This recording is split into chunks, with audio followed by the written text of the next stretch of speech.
This is the description of life at the level of control and inheritance. And of course, if we have, a moment of common sense, we remember that there's more to life than control. And so what I want to do is now broaden the picture, ask what else is in life, and then start to dig down in a different area that maybe is more fruitful.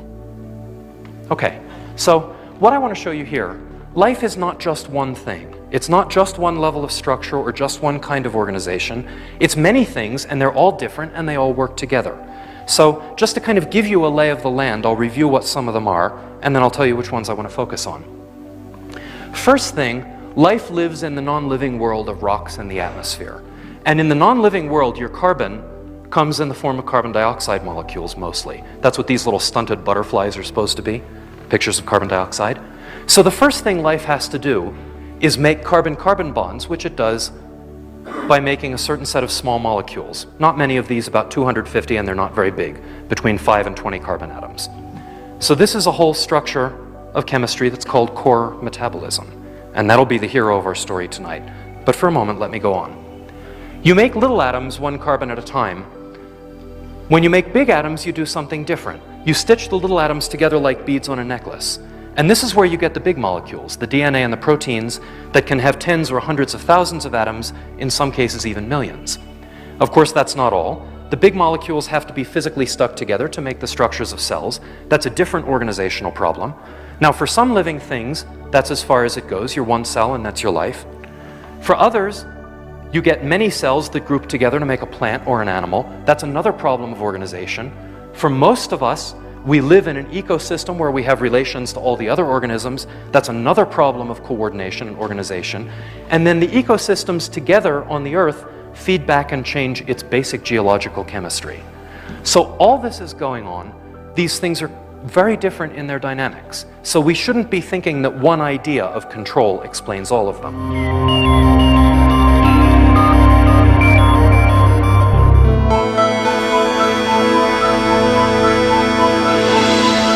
We started working on the Disease Surveillance Network initiative officially in 2007, but we'd actually been working in this area as early as 1999.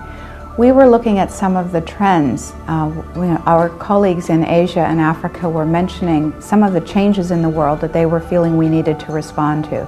Increased cross-border trade, greater mobility of people and animals. More recently we see the changes from climate change. Back then we really didn't talk about that, but those kinds of very broad changes, increasing intensification of livestock production systems, and the greater population density. And all of these were creating risks that our colleagues and our grantees were sensing. So we started to look at this question of how do we control the spread of diseases so that they don't become pandemics. I happen to think that viruses originated before cells, which would be many billions of years ago. I think the first viruses were actually self-replicating nucleic acids, which could replicate outside of cells. Self-polymerizing nucleic acids, this is one of the ideas for the origin of life. We call those replicons. They're replicating nucleic acids. They're essentially viruses, and from those emerged cells. And then later on the viruses said, well, they didn't say, of course, the viruses entered cells because that was a hospitable place. We'll talk more about that when we talk about evolution. Now, if you start to move through recorded history, you start to see evidence for viral infection. We didn't know what viruses were till about the end of the 1800s. But here on the left, a 700 BC vase where it says rabid Hector, referring to rabies virus, presumably, or rabies, the disease.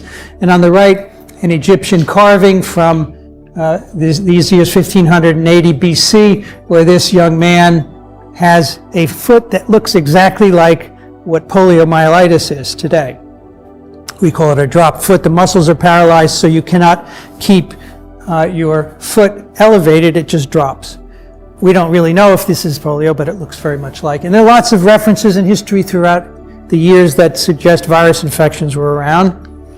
In the 11th century, we know that in China, the variolation was practiced. Now, at this time, smallpox was ravaging human civilizations. And this was a virus that evolved from probably camels and rodents to infect humans. As the populations of humans grew, these viruses invaded them, and smallpox was particularly devastating, killed a lot of people. In China, they practice a kind of vaccination, and this is in the historical record, where people with smallpox, they would take the pustules, grind them up, and blow them into the nose of someone to make them not get the disease. They had no idea this was a virus, of course, but they just knew that some people who survived smallpox never got it again. So they said, we will give it to you, and about a third of the people died, but the other 2/3, not an FDA approvable vaccine. But they did that. And then the wife of the English ambassador to Turkey, the practice had reached Turkey by then. She noticed this and she brought it back to England, and they started practicing variolation. And then in the 1790s, Edward Jenner did experiments to establish vaccination, which we'll talk about later in the vaccine lecture. So does this make medical sense? Yes. Listen, people have got to separate politics from the practice of medicine. Everything he said was absolutely accurate.